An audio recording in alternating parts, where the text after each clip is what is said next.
Javier Reyes with Locked On Padres today on Locked On A's.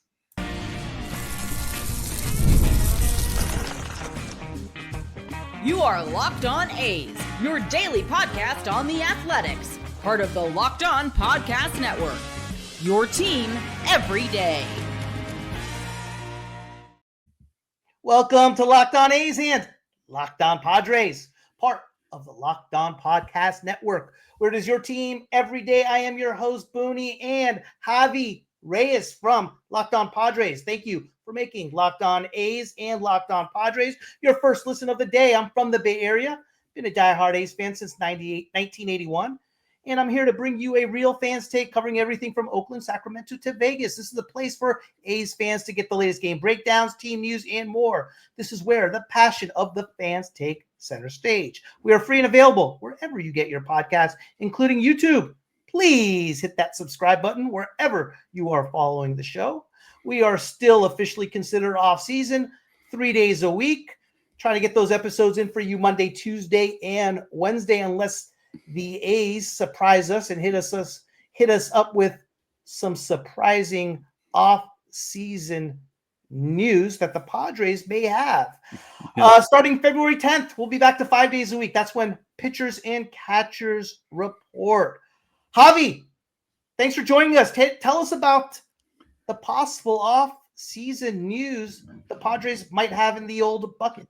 Hey man, look, we're all a lot of our eggs in the Roki Sasaki basket, just hoping, excited about that. It's really wild that we're in a situation where, objectively speaking, the A's have done more this offseason than the Padres, with the Brett Rooker extension and then with the Luis Severino contract. One of my favorite moments one of my favorite moments of the offseason, honestly, is my group chat, my baseball group chat I'm in. Yeah. Everyone just freaking out when the Severino deal came in because it was just funny. Like, it was like, well, okay, now you guys decide to spend. Right. So that was adorable. But yeah, man. So hopefully that, and they're probably going to be doing some trades revolving around Luis Arraez, Jake Cronenworth, Robert Suarez. I don't know which of them will be traded. I think it'd be hard to trade Cronenworth out of all of them, but that's kind of the vibe right now. And then we also have a lawsuit. So, things are not, they've been better in Padre land. You know what I mean? Things have been a lot better before. This has not been a very exciting off season. It's more closer to Corey McCarthy's The Road, frankly, than it has been a paradise. But you know what? We're staying in there because overall, the Padres every off season or trade deadline have at least done something, right? Like, this traces back to even 2015. Like, they usually do something. And I'd be very surprised if they just sign Elias Diaz and then that's the only thing they do this offseason. Sure. I think we're going to get some moves. It's just slow. And in fairness, we've hit that point where everything's slow for everybody, I think. Yeah, no question. What's the vibe out there on Arraez? I think he's the most difficult player to discuss. Did he win the batting title this year? Or no? Or he did. I think he's won 3 straight. Okay, yes. He beat Ohtani barely. Yeah, he beat Ohtani barely. He is one of the most controversial players in baseball. And I mean in terms of on-field. It's just, you're either in the super pro Rise camp or you're not. I like to, not to do the cliche, but I like to think that I'm somewhere in the middle. I just think it depends on what you're talking about. Because, 315 batting average with runners in scoring position all time. Like, that's amazing. Yeah. But also, if it's only singles, that guy from second might only get to third. And he doesn't hit the ball particularly hard. My biggest thing has always been that he doesn't play good defense. That's always been the most frustrating. Sure. Yeah. But seems like they hide him over there at first. At the same time, like, you want a guy who's going to fight off pitches and just at least be a bat and a guy who almost always puts the ball in play. But at the same time, you wish he would walk more. Like, it's just, it goes back and forth. So I think it just depends on what the context is. I think when people watch MLB Network and you'll have old heads saying this is one of the best second basemen in baseball, it's like, no, he's not. Yeah. But if it's just this really unique player that you get to add to a team that already has superstars like the Padres and Fernando Tatis Jr., Manny Machado, Jackson Merrill, if Xander Bogaerts ever figures things out, right? Then I think his impact is a lot more profound. He's just a solid, good bat to add to your team who for years has been good. We haven't seen it fall off or anything, and he's not super old. So he's a throwback to your leadoff hitter. Yeah. He's a little bit of a throwback to your leadoff hitter, A little bit of a throwback, yeah. And I just think it depends on what your definition is. When he was with the Marlins, yeah, he hit out of his mind. That was his best season, right? 3.7 wins above replacement. But, you don't want your best player to be Luis Ariz. You want it to be someone who has a little bit more power. And Ariz can be the sidekick or the third person or fourth, right?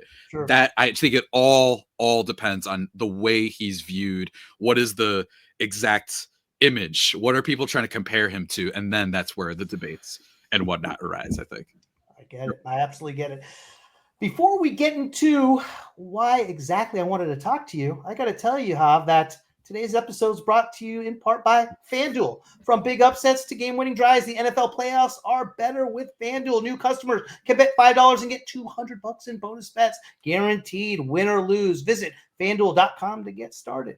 Now, Javi, read an article you wrote about a month ago titled, Was Moneyball a Mistake? And the theme of the article, correct me if I'm wrong, is with the article being, the theme of the article, being how paying less for labor is not only more effective, but also, how you put it, kind of cool. I like the article a little bit. I like the article a lot. Thank you. Tell us a little bit more about your theory. I definitely have my theory on Moneyball. Yeah. What I think of it. My personal opinion is I think that Moneyball is a term used to make upper management seem and look smarter while taking the limelight off the players. And as you know, the Moneyball movie, the Moneyball theme was all brought in part by the A's. I think that this is what I try to get into, because my other thing with the articles, I really want to talk about how, like, the movie can be about two things. And I think that's kind of the beauty of movies always, is when, depending on your view of it, it can change dramatically. And we don't have to talk about this point as much, but because it's not as spicy and interesting. But the other perspective on the movie is just, it's a movie about innovation. It's a movie about going after misfits and going after, oh, he throws weird. And like, these are like memes constantly used in popular culture now. Like, oh, he has a great swing. He can't really play well, but he looks the part. Like, a lot of biases that we have. And you can really parlay that into the rest of life. I truly do believe that. I think that you find all these people with weird gimmicks. Oh, that person likes that thing. That's weird. Oh, that kid's weird. He's a goth personality. Whatever it is, I think that the movie really is about that. And it's about the trials and tribulation with sometimes trying to embrace new things, whether it be in a social context, like just being friends with the weird kid, or it be in finding different talent elsewhere. There's often a lot of people who push against you. That's just how things work. In terms of the main thing about the article, I just think that you see it cited so much. And I think that Moneyball is important for the new age of baseball and realizing that you can find so much talent. You don't have to, bid $765 million on Juan Soto. But while that is true, that's how you start. That's how you build the skeleton. The Rangers are the perfect example, in my opinion. If you were doing the Texas Rangers and you only did pure Moneyball, i.e. the thing owners love, they have Josh Jung, they've got Wyatt Langford, they've got those young guys, but then they leave out the other part, which you need in order to win, which is signing Marcus Semien and Corey Seager. So Moneyball is right. You need the bones, you need the pieces. The Padres this year, Jackson Merrill was a huge part. You know what I mean? He's a prospect. They traded and they developed him correctly, right?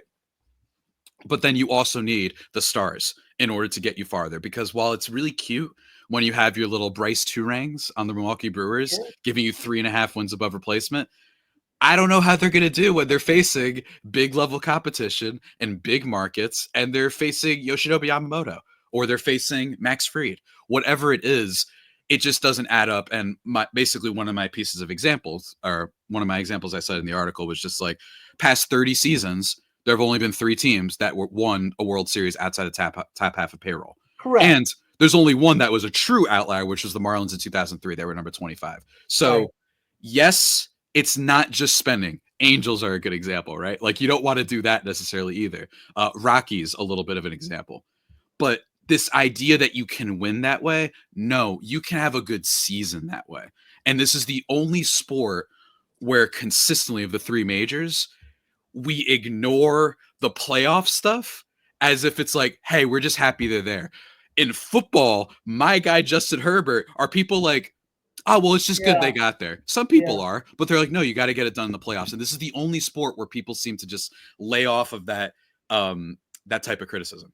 Do you think because baseball has a lot more variables to it, a lot more luck to it? I mean, you look at the Dodgers, right? I mean, if you want to count 2020, I guess we have to. But other than that, I mean, they were legit last year. There was no question about it. They beat a hell of a Padre team. But they lose that game 5. We're having a different conversation completely about them and their history. The Yankees haven't won a World Series in years. So, it takes me to what is the definition of success? I mean, like you mentioned, it's getting to the postseason in baseball over 162 game season is a challenge. Yeah. What happens in that small set, whether it's the best out of 3, the best out of 5, best out of 7, a lot of variables can happen. So what is the goal of a team? What is the goal in baseball? Is it postseason? Is it winning a World Series? I think that those expectations change from sport to sport. Meaning football, you got a smaller season, 1-game playoffs, etc. Where the Super Bowl is the ultimate guide for most teams, the success. But baseball seems to be a lot more different. Yeah, it is. And don't get me wrong, it is for sure. I think the way I view it is also, I think the idea of success, the most, dare I say, subjective term in the entire language of the world. I think it depends. I think if you're a fan and you're look at the Rockies fans are a great example, right? Apparently it's just a vibe over there because that team's been a mess for a long time. Dick Monfort's one of the worst owners of baseball. They traded Noah Arenado for a pack of potato chips, but then they signed Chris Bryant for more. They don't know what they're doing, but people still like going to games. Maybe some people are like, I have no fault with people who are like, hey man, we had a good season. It's not World Series or bust for me. I just think there's a difference between fans feeling that way sometimes and maybe that they're little hipsters and they're like, hey, I just like seeing fun guys and seeing all the silly things that happen in baseball and, all that sort of, tipping pitches and other podcasts talk about, right? But then I don't want the owners being the ones that are like, see, it's those little things that matters. It's like, no, you actually have the power to change it and you are already making money like money's granddad and you own the team. Obviously they want to go the Moneyball route. And when has it ever really gone well for the grand populace when rich people are the concerns that we I like that other line you had in the article too. Yeah. Where you said, quote unquote, I believe it was, it's in life, it's never fun watching rich people win. So seeing the same thing happen to your favorite sports team is infuriating. But the difference in this scenario is that your favorite team could be doing the same thing if they wanted. Moneyball in its philosophy is treated as gospel, when in reality, it's more akin to fan fiction. Which, I thought you were spot on. Thank you. It's interesting in what drives me nuts as far as the A's, and what a lot of people don't realize with regard to the A's, because so much attention is put on ownership, their payroll, attendance, fans, etc. But only 5 teams have made the postseason more times than the A's since the year 2000. The Astros, the Yankees, the Dodgers, Red Sox, and Cardinals. But the A's, if you say that to most people, like, wow, really? Yeah. They're shocked. But they haven't had postseason success. They've only been to 1 ALCS. They've been to 2 divisional rounds. They've lost some heartbreakers. But they have had great teams as well. A lot of it's due to the draft. And, going back to those Moneyball teams, baseball compared to all other sports, when you look at the draft, is not given much attention. I mean, football's a party, as far as the NFL draft. Basketball's huge, right? Yeah. And Moneyball is looked at. You mentioned Chad Bradford with regard to the movie. It was Scott Hatteberg. Everyone forgets that Mark Mulder was the number 2 overall pick in the draft. Barry Zito was the number 9 overall pick in the draft. Eric Chavez was the number 10 overall pick in the draft. Jason Giambi was a 2nd rounder. I mean, these guys were studs. These were prospects. And the difference is they are getting their opportunity because they're not spending on the free agents, right? Mm-hmm. And I agree with you in the sense, I do believe if they do spend, it's that player that may take them over the edge. All right, this episode is brought to you in part by FanDuel. From big upsets to game-winning drives, the NFL playoffs are better with FanDuel, because right now new customers can bet $5 and get $200 in bonus bets. Guaranteed, that's $200 in bonus bets, win or lose. The FanDuel app gives you everything you need for live bets, same-game parlays, and so much more. National championship in 6 days, Javi. Notre Dame, Ohio State. Yeah. The line is Ohio State, 8.5. Total is 45.5. Who do you like, Javi? As a non-college football enjoyer, but occasional just bystander, Sure. I think Ohio State wins. Sorry. I just feel like I've seen this song and dance before. I think that the big teams win in college sports usually. Minus 8.5? You're going to take a minus 8.5? Now that's where things get juicy. You know what I mean? The lines is different, but straight up, I got Ohio State. I don't know, man. I don't know. It's a tough one. I know Notre Dame has been playing really well, though, in fairness. Total 45.5? I mean, you got to give me one or the other here. I'm always going to go under. I'm always going to go under on the total. Yeah, why not? Let's go under. You know what, Javi? If you like the under, just visit FanDuel.com to join today and get started with $200 in bonus bets. That's FanDuel.com. The Padres, obviously, as of late, have been spending. But prior to that, they weren't big on payroll. What do you attribute to this? And does spending just to spend equal winning?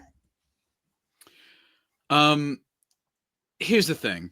I think that the Padres have been kind of the counter to the Moneyball culture thing, because this is a small team, and I think people for years thought, and I know that we know this now, and it's just not true, that like only the big markets can spend. And the Padres showed that you absolutely can.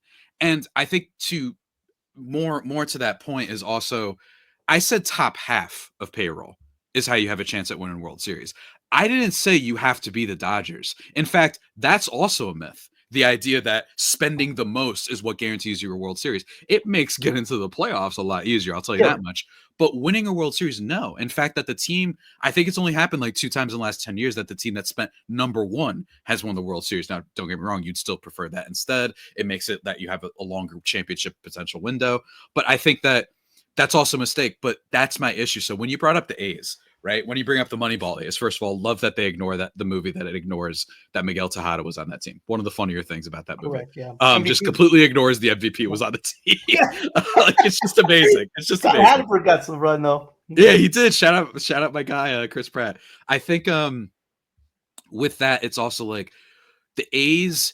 I think I wrote about this in the article. I forgot if I addressed this, but it is such a shame, because there are clearly so many talented people in that organization, so many great scouts, everything. You know, on my show, I talk about AJ Preller all the time, that one of the things that's helped with the Padres, low key, well, yes, spending has increased them. They've become a much bigger team nationwide. They're actually discussed on sports shows now, which is crazy.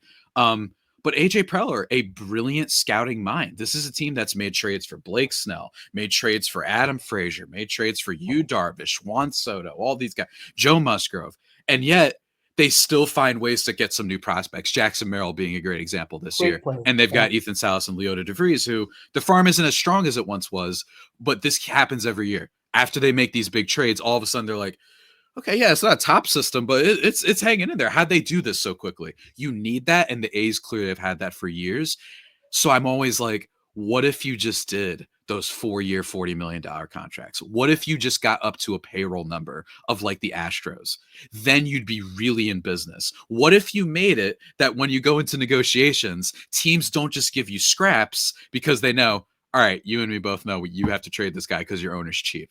You know what I mean? And they're not the only team. Chicago White Sox. Andrew Benintendi's contract is the richest they've ever given out, and they make like $260 million in revenue every year, whatever the number was. Yeah. Like, I think that's a really important factor. Is I'm not saying, and I do think that baseball needed to address and figure out this ever escalating scale of the biggest free agents, where like there's only 4 teams that can get them now. That's not good on the open market as unrestricted free agents. But all that other stuff, you're telling me that only the Cleveland Guardians, that they can only just sign Shane Bieber for 2 years, 40 million or whatever? Of course they could do more. And if they did, maybe they have a chance. Booney, this is the only sport where teams make it far and then they're like, we're trading away our players. Like they trade away Josh Naylor. That's insane. The equivalent of that would be the Boston Celtics losing to the Golden State Warriors in 2021 in the NBA Finals. And then to react to that, they trade Jaylen Brown, right? That's insane. No other sport does it like that. Usually when you get farther, you're like, okay, let's get another player. And it's just so unfortunate because I think if teams spent more, if baseball had a commissioner, whether it be Bud Selig or Rob Manfred, that addressed and figured out a way to make it that, okay, you're not going to be the Dodgers. That's fine. Guess what? Even in those other sports, big markets do have a little bit of an advantage. NBA, they always want to go to LA, even when LA sucks, right? But in general, you would at least just have it be more competitive. You wouldn't have all these teams that are just out of it. And I think it's fair to bring up the top payroll stat because that's how I knew the Brewers were going to lose. That's how we knew the Orioles were going to lose. History shows that spending equals giving you a chance at a World Series. I don't care if the Diamondbacks made it really far last year. Now, they deserve credit because they also continued to spend. They got Jordan Montgomery. They got some other players. And then they just signed Corbin Burns and shocked the world, right? So I just think there's so many avenues to this. It's not about you have to spend the most. It's that if it matters about winning a World Series, why do you, the fan, should be like, spend more. I don't care if the MLB ratings are down. Why does that affect me? You should be excited to get players. In football, becomes really hard to build a team when you're spending so much on the quarterback. You know what's even harder, man? It's hard to win when you don't have a quarterback, right? It's harder to win when your payroll gets a little bit higher. You get a little bit nervous, right? You're like, man, what if another free agent comes available? We won't have money to spend. But it's impossible to win a World Series if you don't at least try. And I think that's the key word is try. Playing devil's advocate a little bit to that, you mentioned a little bit about the Diamondbacks and Jordan Montgomery. And here's the opposite take on that. Jordan Montgomery obviously was a bust last year, right? Yeah, wasn't very good. And the big emphasis was spending. He had a hell of a year with the Rangers the year before the Diamondbacks got him. Diamondbacks don't spend that money on Jordan Montgomery. They were close to making playoffs last year. Real close. They don't spend that money on Jordan Montgomery. They go with one of their prospects. They get criticized for not signing any free agents. And that prospect or whoever that may be, that takes Jordan Montgomery's spot, outperforms by a lot, which it's not hard to say considering Jordan Montgomery's year. Now they're a playoff team. So is it spending on the right guys the key part here, rather than just spending to spend? And how do you know that? I mean, and that's the whole thing, because here in Oakland, they just want to spend. They want to spend. It's almost they'd rather spend as a priority than win. You know, where my thing is like, hey, I don't care if we spent one nickel, but I care if we win. And that's the deal. That's the thing. And I think I might be a little bit naive, but the thinking in baseball seems like that's changed because spending and attendance has somewhat a correlation if you're in the top 10. Yeah, Rockies being a good example, right? They're always top level, but I think the way I view it is step one is spend. Step two is then spend it properly. There are so many teams that you'd be like, hey, I trust the Guardians to be like, no. If let's pretend they had a payroll for a second. I trust them to be like, they didn't do anything this offseason. They know this wasn't our time to strike. But it's always kicking the can down the road. When are they finally going to make that splashy deal? They've changed a little bit. Maybe they're a bad example. They extended Jose Ramirez. They extended Andres Jimenez, who they then traded, right? Like, I get it, but there are other teams out there where that's all they do. And it's like, why are we congratulating teams for this? You're 25th in payroll. Like, you could do more. But absolutely, you need to spend on the right players. Padres right now are in a little bit of trouble. But I'll tell you one thing, spending on the right players, the Padres were closer than a lot of teams, even with what might be a miss in Xander Bogaerts. The Philadelphia Phillies have actually been in a World Series, and they had a big miss with Nick Castellanos, right? You can recover if you make a miss. You can. But I do think that there's strategy involved there because the Angels are such a good example where they've just tried to sometimes spend their way out and then they have zero talent scouting They development. haven't had a It's just winning like, year in 10 years, I believe. yeah, I mean, they're just a total mess, right? So it does take both. It's just that, well, winning it all, I do think that if you're not spending it, it takes you out of that conversation, more or less. That's at least what history shows. And even if it's just signing a bunch of smaller deals, if it's just getting good, decent players, the Tyler O'Neill deal for Baltimore, great example. I actually love that move for Baltimore. Should they be doing more? Yes, it's absolutely insane that they have it and that they're just like, yeah, we could win with this rotation in October, right? I just think it all comes down to step one is spending. Step two is, all right, let's figure out where we do it. Because, yeah, you don't want to do that because other teams can afford that more. The Yankees can afford to give Jacoby Ellsbury like $300 million, it not work out. And they're like, whatever, we'll figure it out with the next guy. But number one is let's just at least get there. And the fact that they haven't tried a lot of these teams tells you it's because the ownership won't let them. Look at Seattle. Seattle made the playoffs finally for the first time in 20 years. And their big move was they traded for Teoscar Hernandez, I think. Yes. And they traded for Adam Frazier.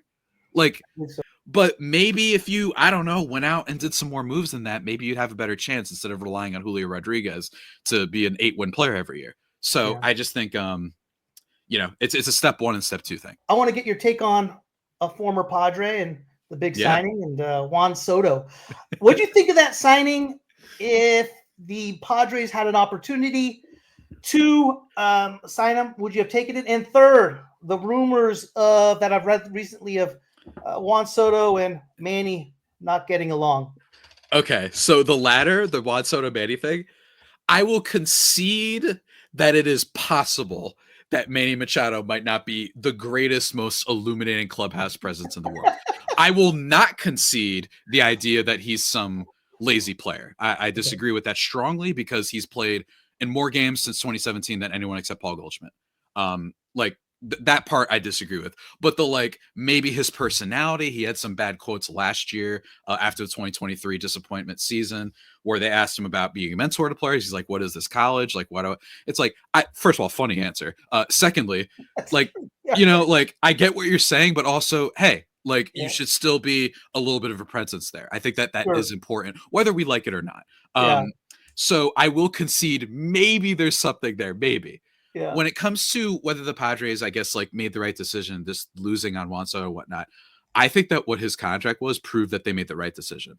I was very critical of the 2023 spending because my thought was, you have Juan Soto on this, you just traded for him.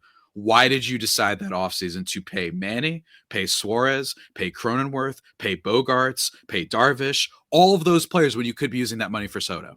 Sure. I don't think they would have been able to do that regardless, right? So instead, I think that their trade was brilliant, right? They got a good catcher in Higashioka. They got some depth arms in Vandy Vasquez and Johnny Brito. And then they got a prospect that they end up using to flip for Dylan Cease. And then they got Michael King. So it's about as good of a return you can get, considering it's pretty shameful you're going to lose a generational talent in the first place. At least they tried, right? And at least they recouped a lot of it. And they had a better season without him than with him because they just had better depth, which I think is the key for this team right now. It's just accruing depth and decent players all around, right? But, man, I mean, that contract, dude. That was wild when it came out. Shouts to Jeff Passan reporting, don't worry, this will happen at the start of spring, the winter meetings. And it did. That was a relief. I didn't want to be talking about this for 3 months. Right. I'm really curious to see how that goes. But I just think it's fun spending on stars. It is. No question. I agree with you. It excites the fan base. The A's in their screwed up way is the reason why I love the A's. It's actually attracted me to college baseball because I've always liked the drafts. I've loved the NBA draft. I've loved the NFL draft. I've loved the prospects, and that's what the A's win with. I'm excited about Nick Kurtz coming up and everything we do have going on with our prospects, and it's fun to win with those guys. And at the end of the day, I still think it's a young man's sport, but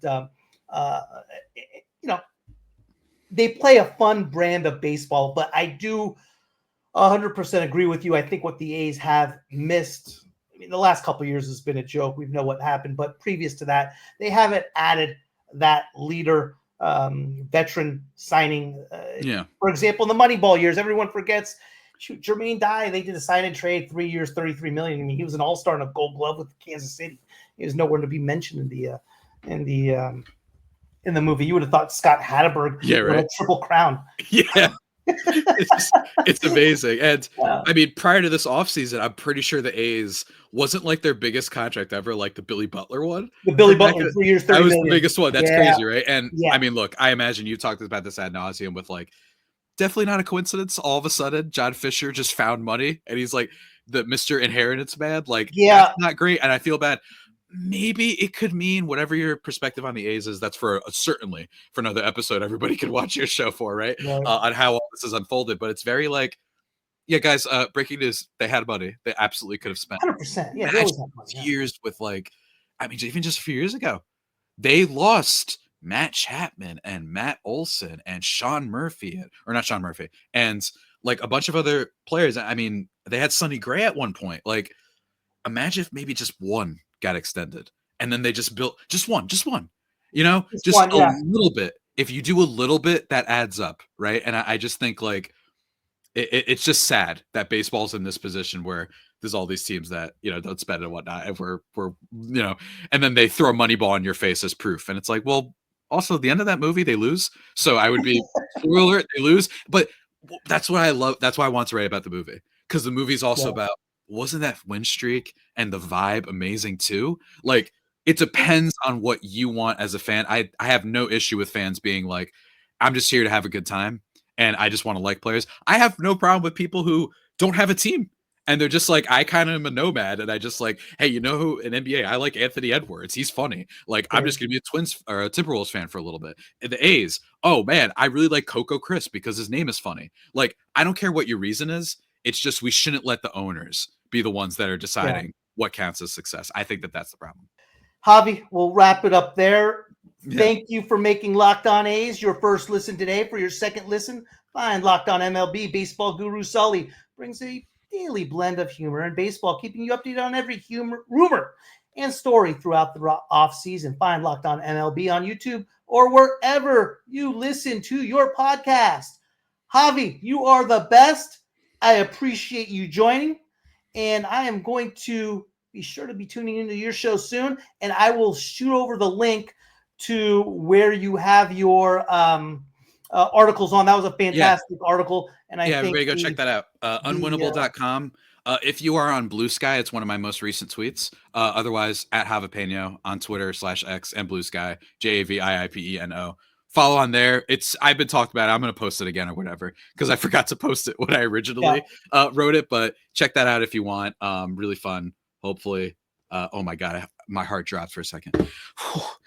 Roki Sasaki visits with Padres. I thought, you know what I mean? Like, I got really scared for a second. And tune into my show if you want my reactions and heart attacks over whether or not they get Roki Sasaki. Check out Javier Reyes on Locked On Padres, and the link to his articles will be where Javi described it, and also in the link in the in the description. Thank you, Javi.